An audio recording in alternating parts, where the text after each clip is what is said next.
Hey everyone, and welcome back. Alex here, and I'm going to do another Guild Wars Corner for you.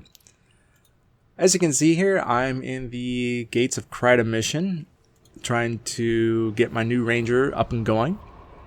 Having a lot of fun with it, and sometimes it's just a lot of fun to start a new character and start the game all over again, because it's such a huge game, even on a single player level. That's not including the multiplayer level, which is, frankly, I think most of us play now. We play on kind of a single player basis. I am in a guild, as you can see. I've not really done a whole lot with them. I got kind of pulled in by accident. Frankly, I got this guild invite. I was going to look at the guild.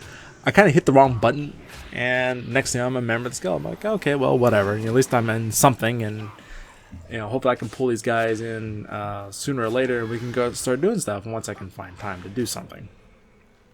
So that's going to be interesting. Again, I haven't done a whole lot, but hopefully we can get things going here. Again, I think the guild's called Bang. It's the early bird catches the worm in the morning, or something like that type of guild, and that's how they found me. I was playing it early in the morning, which is kind of when I usually play before work. During the work week, and that's how they found me. I think they're kind of more of a European guild, but I'm not sure. But it's been good. It's been a lot of fun, and just playing the ranger again. Going back to the ranger, playing the game from the beginning, and not just playing through the storyline missions. You can go from storyline to storyline to storyline, and you can be out of, say, Ascalon in like an hour or so. You can be the Shiver Peaks through in another hour. Sometimes it really does help to and make it much more enjoyable to actually just stay in the area. I didn't leave Ascalon for a while. I didn't leave the Shiver Peaks for quite a while, and I did a lot of the side missions and quests, and that was a lot of fun. It got me leveled up fairly quickly. I didn't do any grinding at all. You should never be doing grinding in this game, because just from the main story missions and the side missions put together, that is all the grinding you ever need. And also, you get equipment, but more importantly, you get skills, and that's kind of a key thing. And it's not just skill points in the beginning that become very valuable. Skill points you can get on a pretty regular basis.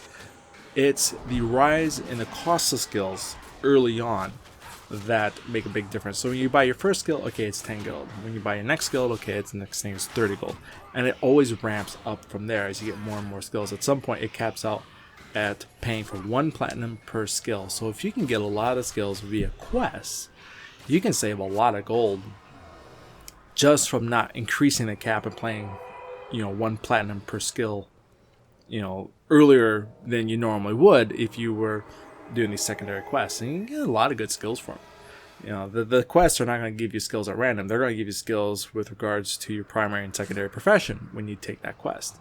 And since you're not changing your secondary profession, at least in prophecies, until much later in the storyline, then that means that you can get skills that are always relevant for you. So here I am in Kryta again. Just got here. Been playing a lot this morning.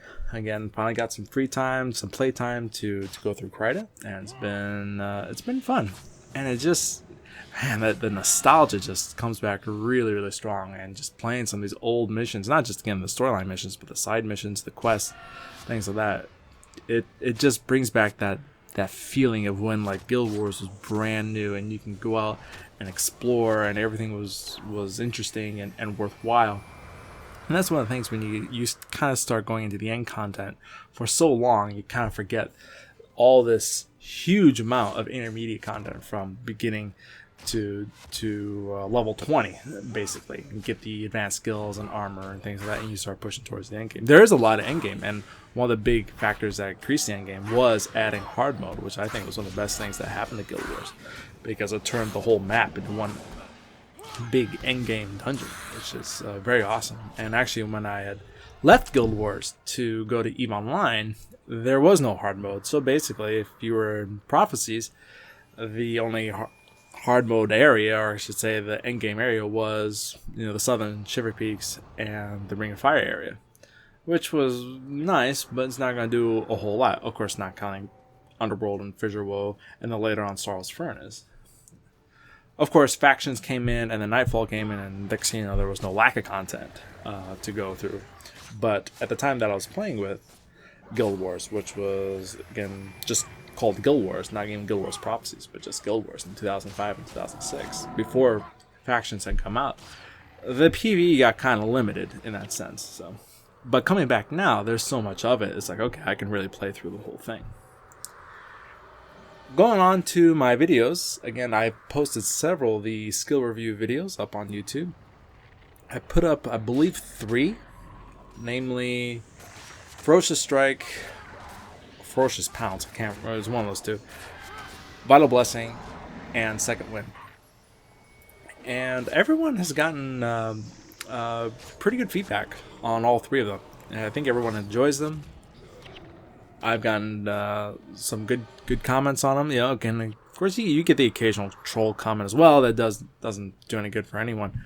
But some of the comments I really like, again, not just ones that appreciate what I'm doing, but also I like comments where if someone doesn't quite agree with the video, or they kind of criticize, you know, the skill or what I'm doing or how I'm presenting it, they actually go through the time and write out what they would do, what the better use of the skill is, and those comments I also like as well because they add to the video. And to me, that's the main goal. It isn't necessarily for me.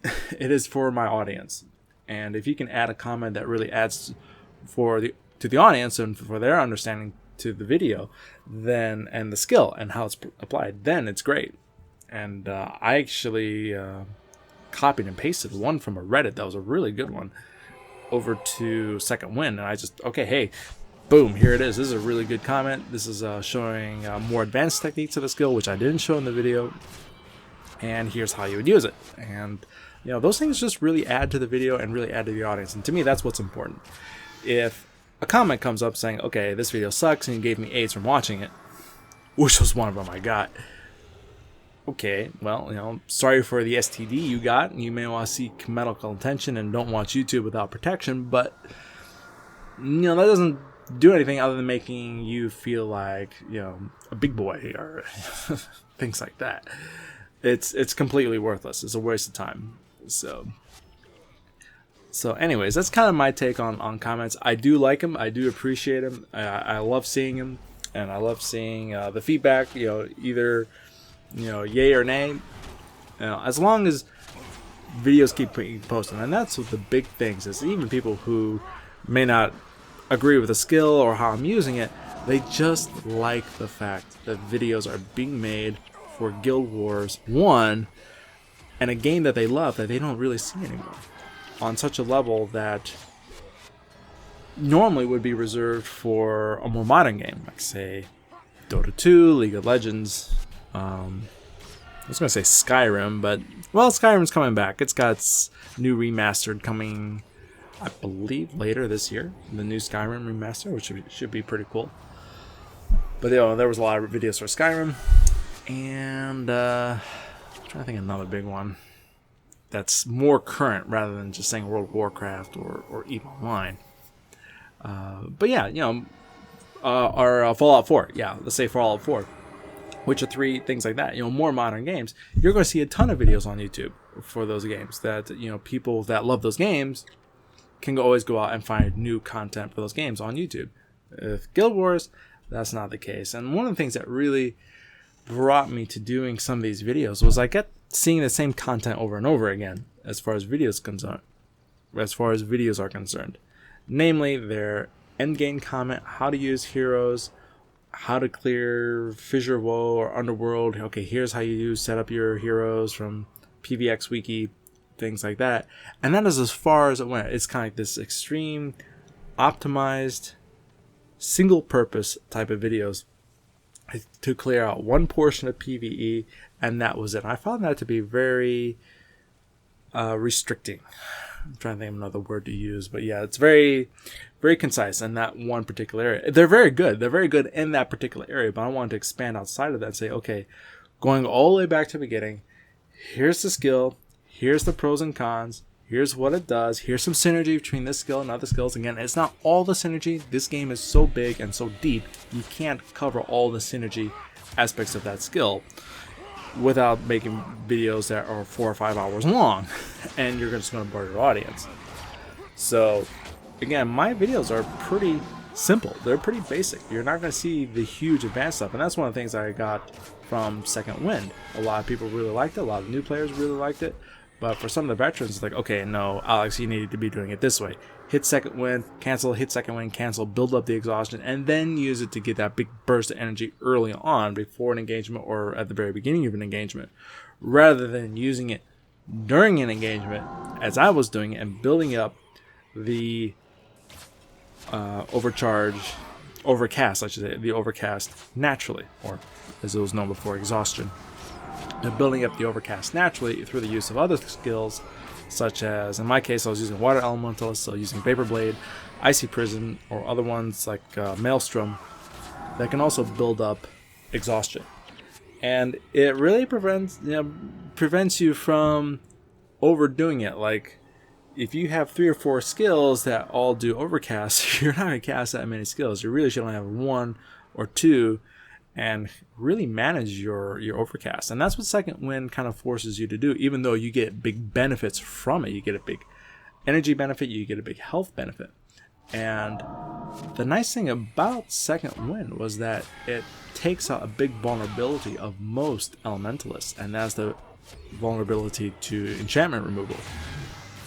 Because their energy management and even their health management is tied to their elemental attunement spell, whether it's water, fire, earth, or air, and also orb restoration, elementalists are particularly vulnerable to enchantment removal. Well, Second Wind takes that out, and in fact it even goes to the opposite, where if you do have enchantments, it will strip those enchantments.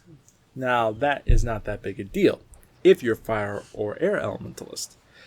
But if you're a earth or water elementalist, where you do have spells in your arsenal that does grant enchantments that are very beneficial, it's particularly armor spells like Armor of Earth, Obsidian Flesh, Armor of Mist, Armor of Frost, etc., Swirling Aura, you're going to strip those out long before you intended the moment you hit Second Wind.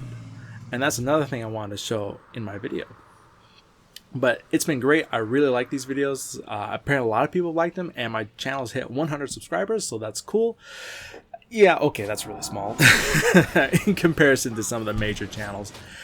But, you know, we all got to start somewhere, and I'm really happy to see this morning 100 subscribers to the channel. Really hope you guys like it, and I'm looking forward to getting more. Really hoping to find more people that love Guild Wars as much as we do, and I'll keep doing videos on Guild Wars. Again, not all of my videos are going to be on Guild Wars, however, there will be other games as well. And for those of you who are subscribers, you will also see videos on another game I really like, doing a playthrough called Disciples 2 on a particular mission called Corpus Delicti, playing as the Empire. It's a 4X strategy game. No, it's not a 4X strategy game. It's a turn-based strategy game. I'm sorry. It's a turn-based strategy game.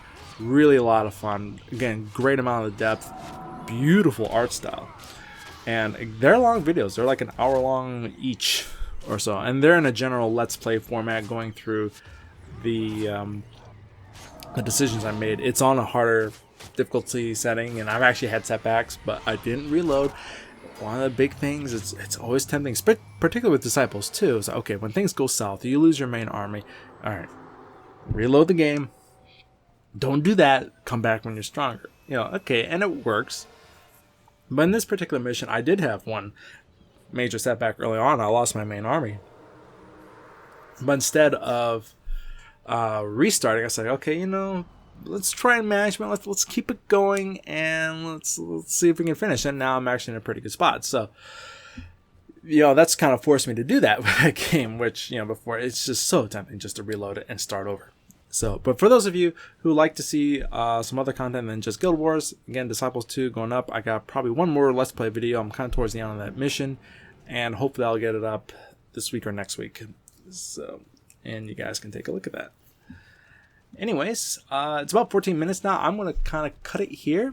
I hope you guys really like the videos. Again, one of the other ideas of what I'm thinking of doing is maybe a drunk build type of video, which means going the exact opposite, not doing optimized anything. Just take a build, do something ridiculous with it, and see if I can make it work. For example, my Necromancer, I'm going to use a Warrior Secondary and make a Warrior Necromancer. This is completely intuitive because necromancers are usually in the midline or the backline. They're not up in front, like with all caster professions. However, let's see if we can make it work, because there's a lot of good touch skills in the necromancer, particularly in the bloodline. Things like vampiric touch, feast of souls, things like that. You know, it can make things kind of work. I want to see if I can make it work. So maybe the sword necromancer and go from there. So again, it's completely called a drunk build. It's counterintuitive, but that doesn't mean it's completely random though. It's not going to be just taking skills and just blah blah blah, throwing it into my 8-slot skill bar and just failing. You know, I'm just going to do something that is out of the box or out of the comfort zone of that particular profession, and see if I can synergize and make it work. Because that is the beautiful depth of this game, is that you can do that. You can do something completely crazy, new, and unique, and still make it work. Where in most of the games, almost all other games, that is not the case. You get penalized pretty severely. You're almost completely ineffective if you do that.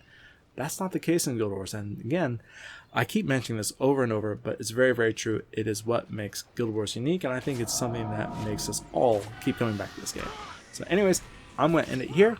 Hope you guys have a great week. Hope you had a great 4th of July. And I'll see you guys soon. Take care. Bye-bye.